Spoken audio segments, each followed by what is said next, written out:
मुंबई येथे सुरू असलेल्या अर्थसंकल्पीय अधिवेशनामध्ये आमदार प्रणिती शिंदे यांनी सोलापुरातील विविध विषयांवर प्रश्न उपस्थित केला। यामध्ये दिनांक 27 फेब्रुवारी 2024 रोजी अर्थसंकल्पामध्ये माननीय अजित पवार यांनी सांगितले की नारी इतिहास बदलती है। या ठिकाणी महिलांचा उल्लेख नेहमीच केला जातो, परंतु या गोष्टीचे वाईट वाटते। या सरकारमध्ये महिलांवर होणारे अत्याचार असतील, महिलांवर अन्याय असतील, महिलांकडे बघण्याचा जो दृष्टिकोन असेल ती महिलांच्या विरोधातली आहे आणि ती तुच्छ आहे। आमदार प्रणिती शिंदे यांनी या गोष्टीचा निषेध केला। आज दिनांक 28 फेब्रुवारी 2024च्या प्रस्तावावर यामध्ये विधी व न्याय असेल यावर खूप मुद्दे आहेत। यावर बोलताना नारी इतिहास जरूर बदलती है, लेकिन भीक नको, हक हवा है, उपेक्षा नको, शिक्षण हवा आहे, अत्याचार नको, मायेची फंकार हवी आहे। स्त्री जग जिंकू शकते, तिला फक्त समाजाची साथ हवी आहे।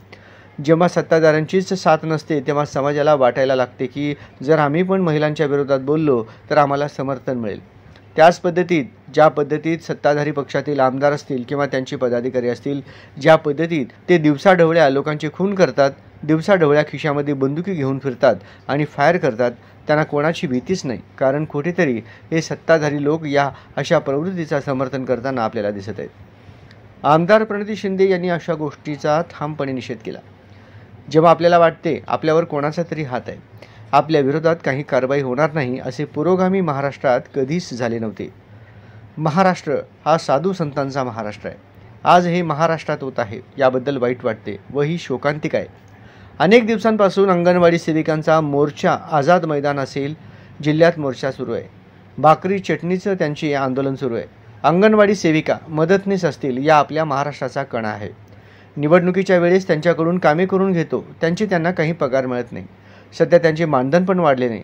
जेव्हा गरज असते तेव्हा या अंगणवाडी सेविकांना राबविणारे हे सरकार आहे। त्यांच्यावर उपासमारीची वेळ आली आहे। त्यांचा 500 रुपये 1000 रुपये मानधन वाढीचा प्रस्ताव सरकार मंजूर करीत नाही, ही या ठिकाणी शोकांतिका आहे। पण अजूनही त्याला मंजुरी मिळाली नाहीये। 24 गावं अत्यंत वाईट अवस्थेत ही त्या ठिकाणी गावं आहेत।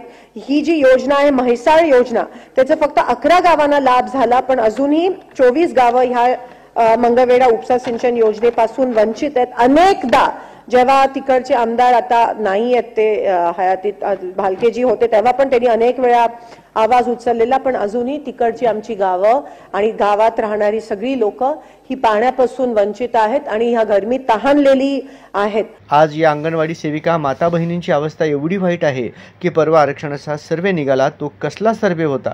प्रत्येकांच्या घरी जबरदस्ती करून हा सर्वे घेतला, तो कसला होता? त्यासाठी पण महानगरपालिका, जिल्हा परिषद यांनी अंगणवाडी सेविकांचा वापर केला गेला। म्हणजे हे सरकारी कर्मचारी आहेत, त्यांच्याकडून अशी कामे घेतात।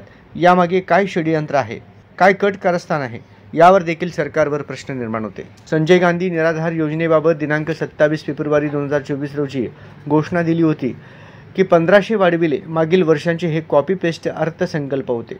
500 वाढ जी केली आहे काही महिन्यांपूर्वी केली आहे, परंतु ग्राउंड लेवलला अस्तित्व असे आहे। यामधील 1500 पैकी त्यांना फक्त 500 रुपये मिळते, कारण एजंट म्हणतात की मला तुम्ही वरचे 500 द्या, उरलेले 1000 रुपये नेमके जातात कुठे? संजय गांधी निराधार ही काँग्रेस सरकारची आयकॉनिक स्कीम होती। त्यामुळे आपल्या परिसरातल्या महिलांना आज काही नाही, तर आमदार प्रणिती शिंदे यांना नाही वाटत की मोदी सरकारकडून फारसे या महिलांना मिळत आहे। एक उज्ज्वला योजना होती, ती पहिल्या दरवाजातून आली व मागच्या दरवाजातून तुम्हाला उज्ज्वला योजना मिळाली व मागच्या दरवाजातून निघून गेली। तुम्हाला उज्ज्वला योजना मिळाली की तुमचे दारिद्र्य रेषेखाली नाव कट करत होते। संजय गांधी निराधार महिलांचे पैसे सरकार कट करत असेल आणि त्याच्यावर उत्पन्नाची मर्यादा 21,000 रुपये ठरवण्यात आली आहे। आमदार प्रणिती शिंदे यांनी वारंवार मागणी करते की उत्पन्न दाखल्याची अट आहे ती 51,000 रुपये करा।